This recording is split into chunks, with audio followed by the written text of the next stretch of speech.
এই এসআর প্রক্রিয়াটাকে আরো জটিল, আরো ঝঞ্ঝাটপূর্ণ করার জন্য মমতা ব্যানার্জি নিজে এখন সক্রিয়। যদি বলেন কেন, বিএলও, এইআরও, ইআরও এরা কারা? সব সরকারি দলের কর্মচারী। আচ্ছা, বার্থ সার্টিফিকেট দেওয়ার ক্ষমতা কাদের? রাজ্য সরকারের। ডোমিসাইল সার্টিফিকেট দেওয়ার ক্ষমতা কাদের? রাজ্য সরকারের। এই যে ঝঞ্ঝাটগুলো হচ্ছে, রাজ্য যদি নিজে উদ্যোগ নেয়, এ ঝঞ্ঝাট বা এই দুরবস্থা এতদূর মানুষের হওয়া উচিত নয় বলে আমি মনে করি। নির্বাচন কমিশন যা প্রক্রিয়া করেছে, সে প্রক্রিয়া তো শুরু থেকে জটিল করে দিয়েছে। সেটা তো আমরা প্রথম দিন থেকে বলেছি, সময় কম, গাদা গাদা কাগজপত্র, মানুষের দুরবস্থা শেষ থাকবে না। প্রথম দিন থেকে রাহুল গান্ধী, কংগ্রেস এটা বলেছে। কিন্তু পশ্চিমবঙ্গে দেখলাম আমরা একটা জিনিস, যে অন্য রাজ্য থেকে এখানে ভোটার লিস্টের নাম বাদ যাচ্ছে কম, আর ঝঞ্ঝাট হচ্ছে বেশি। এই ঝঞ্ঝাটগুলো তৈরি করার ব্যবস্থা কিন্তু তৃণমূলের পক্ষ থেকে করা হচ্ছে। মানুষের মধ্যে ক্ষোভ তৈরি করো, এবং সেই ক্ষোভ নিরসনের জন্য বাংলার মুখ্যমন্ত্রী দিদি তিনি ত্রাণ কর্ত্রী, সেটা প্রমাণ করো। এই খেলাটা আমরা আগামী দিনে আশা করি বুঝতে পারবো।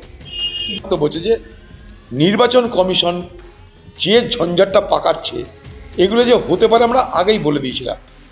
কিন্তু পশ্চিমবঙ্গের মুখ্যমন্ত্রী সেটা না শুনে তিনি প্রথমে ধমকালেন এসআর করতে দেব না। তিনি তখন কোর্টেও যাননি, বিধানসভাতেও যাননি। সারা পশ্চিমবঙ্গে দারুণভাবে এসআর করে দিলেন দিদি। তার জন্য নির্বাচন কমিশন তাকে প্রশংসাও করলো, বললো না পশ্চিমবঙ্গে কাজ হয়েছে। সারা পশ্চিমবঙ্গে, সারা ভারতবর্ষ থেকে সব থেকে কম ভোটার লিস্টের লোকের নাম বাদ গেছে। দিদি সে ক্রেডিটটাও নিতে থাকছে, কারণ দিদির দলের কর্মচারীরাই তো নিয়েছে দায়িত্ব। আমি একটা জিনিস কিছুতে বুঝতে পারছি না, আজকে সরকারি যে ব্যবস্থা, সেই সরকারি ব্যবস্থা থেকে সমস্ত কর্মচারীকে নির্বাচন কমিশন কিন্তু হায়ার করেছে। তারাই কিন্তু তৃণমূলের লোক, তারাই এই এসআর করছে।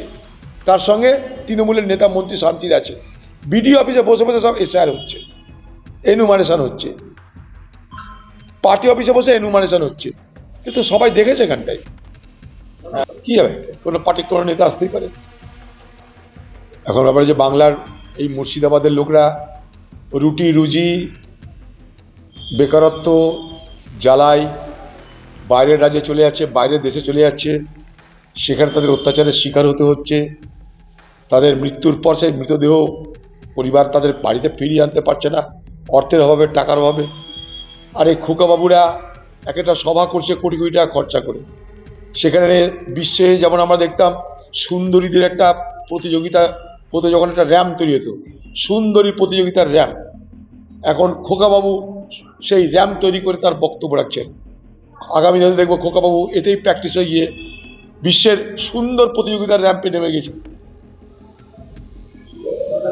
আইনে কথাটা ঠিকই, কিন্তু যে প্রচারটা চলছে সেটা তো নাগরিকত্বের প্রচার। যদি তাই মনে করেন যে নাগরিকত্ব নির্বাচন কমিশন দায়িত্বের মধ্যে পড়ে না, তাহলে এত ডকুমেন্ট আপনার চাওয়ার কি দরকার আছে? আইন বলছে যে নাগরিক না সে ভোটার না। এই নির্বাচন কমিশনের তরফ থেকে এটাই বলা হয়েছে যে তাহলে আপনি কি যে নাগরিক না তাকে কি ভোট দেওয়ার অধিকার দেবেন? প্রশ্ন এখানে চলে আসছে। তাই যদি না হয়, তাহলে এত কাগজপত্র চাওয়া হচ্ছে কেন? আপনি যে কাগজপত্র চাইছেন নির্বাচন কমিশন, সেটা তো একজন নাগরিক হওয়ার কাগজপত্র চাইছে, সেটা এখন তাহলে চাওয়া হচ্ছে। এই দ্বিচারিতার জন্যই তো আমাদের বিরোধিতা। নির্বাচন কমিশনের বিরুদ্ধে আমাদের অভিযোগ এই দ্বিচারিতা।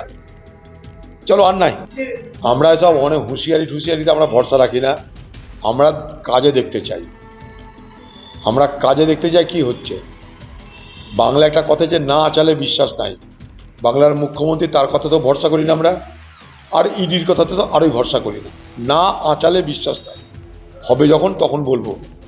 এ বাংলায় ঠাকুর দেবতা, মন্দির মসজিদ, হিন্দু মুসলমান এগুলো করে ভোট নির্বাচনী বৈতরণী পার হতে হবে, এই সিদ্ধান্ত নিয়েছে টিএমসি, এই সিদ্ধান্ত নিয়েছে বিজেপি। বিজেপি তো মন্দিরের রাজনীতি করেই, নতুন করে টিএমসিকে দেখছি খুব আগ্রাসী ভূমিকায় মন্দির এবং ধর্মস্থানের রাজনীতি করছে। ওদের আলোচনায় একটা কথা উঠেই এসেছে ওদের, যে মুসলমান তো আমাদের হাতে আছে, ওরা যাবে কোথায়, এবার হিন্দুদেরকে ম্যানেজ করো। হিন্দুদেরকে ম্যানেজ করবার জন্য একটু ধর্ম, কর্ম, একটা মন্দির নির্মাণ, এইসবের মধ্যে সরকার এবং মুখ্যমন্ত্রী নিজে ব্যস্ত থাকতে চাইছেন। এটা ওদের পার্টির স্ট্র্যাটেজি। মুসলমান আমাদের হাতের পাঞ্জাও, কোথায় যাবে আর, হিন্দুদেরকে ম্যানেজ করো।